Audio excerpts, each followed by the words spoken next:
A u Hrvatskom narodnom kazalištu večeras je izvedena predstava Genijalna prijateljica prilagođena slijepim osobama.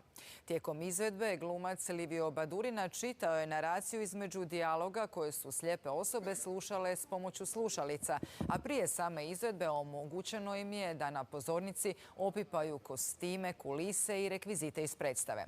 Riječ je o projektu Gledamo slušajući, u sklopu kojeg će se osim Genijalne prijateljice do kraja godine slijepim osobama prilagoditi predstava Mjera za mjeru.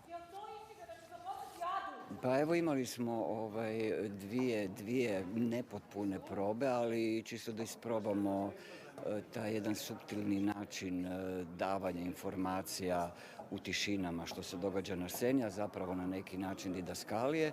I ja se nadam da ću na taj jedan suptilni način čitanja didaskalija doprinijeti jednom potpunijem doživljaju predstave. Interes je jako veliki, mi imamo određen broj karata, međutim se već prvu večer kad je išao poziv pokazalo da je trebalo barem još toliko karata, što ćemo u Mjeri za mjeru ispraviti.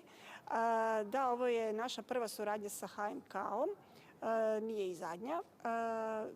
Nastavit ćemo i dalje. Mislim da je ovo bitan element u podizanju kvalitete života osoba s invaliditetom, u ovom slučaju poglavito osoba s oštećenjem vida koji ne mogu doživjeti maksimalno ovu izrazito vizualnu umjetnost.